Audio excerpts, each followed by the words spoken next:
The ozone layer by Lina Solis, Emilia Centeno, Michael Ash, and Noah Hernandez. What is the ozone layer? The ozone layer is a high concentration of ozone that forms a thin part of the stratosphere that absorbs harmful UV rays from the sun.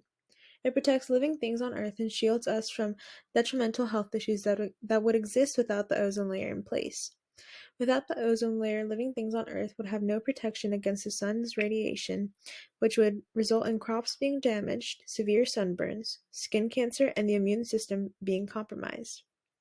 The ozone layer is approximately 9 to 22 miles above the Earth's surface and covers the whole planet.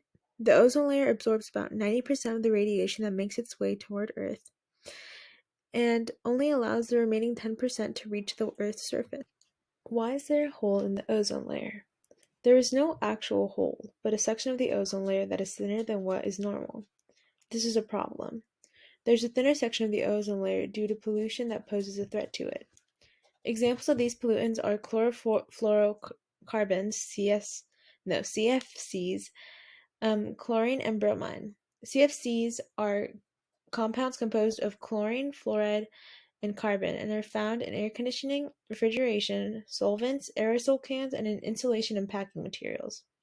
Due to a rise in products that released these pollutants in the mid-1900s, a thinner section of the ozone layer above Antarctica has developed. The ozone layer above Antarctica grew thinner during the winter-spring season, which is now referred to as the ozone hole.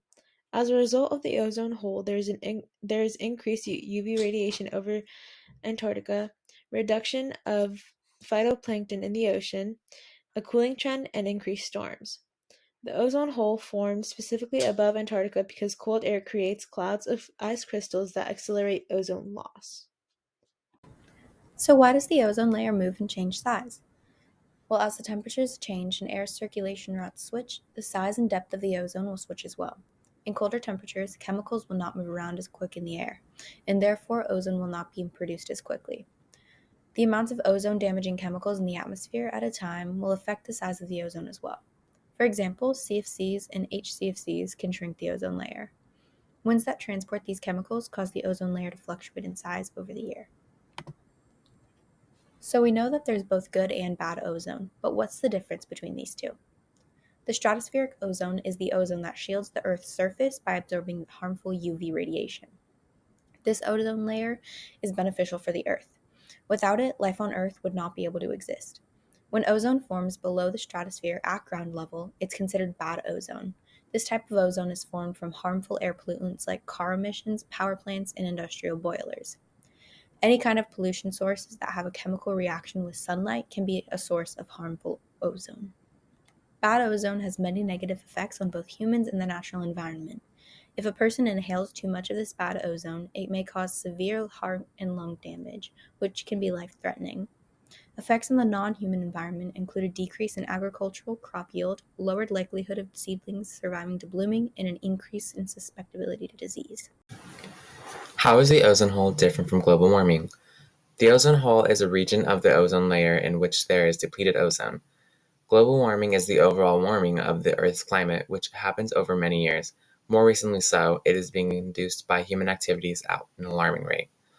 Although the ozone hole and global warming are both caused by human activities, their effects are very different and aren't correlated. The ozone layer protects us from UV radiation and it acts as the Earth's sunscreen. The ozone hole causes increased UV radiation since the amount of ozone is so low. Global warming has recently been caused from the overuse of fossil fuels and carbon emissions, which have been rapidly increasing the temperature of the Earth. The ozone hole has not been known to cause global warming, vice versa. Why should we care about? So this is my side. It was current ozone layer and level. A significant reduction in the consumption of ozone-depleting substances has been achieved globally since 1986. This reduction has largely been driven by the 1987 United Nations Environment Programme Montreal Protocol. Today, the ozone hole still forms every year over Antarctica in the spring. It closes up again over the summer as stratospheric air from lower latitudes is mixed in patching up until the following spring when the cycle begins again. Scientists have found evidence that the hole in the ozone layer over Antarctica is finally beginning to heal. If progress continues, it should be closed permanently by 2050, which is not great. The image at the bottom shows the ozone layer over the years. It shows how overall the ozone hole has shown signs of healing since 2000, which is predominantly attributable to phasing out ozone-depleting substances under the Montreal Protocol. At the same time, the extent of ozone hole is strongly driven by stratospheric temperature, with warmer temperatures leading into smaller ozone holes, such as in 2019. Timeline of protection measures for the ozone.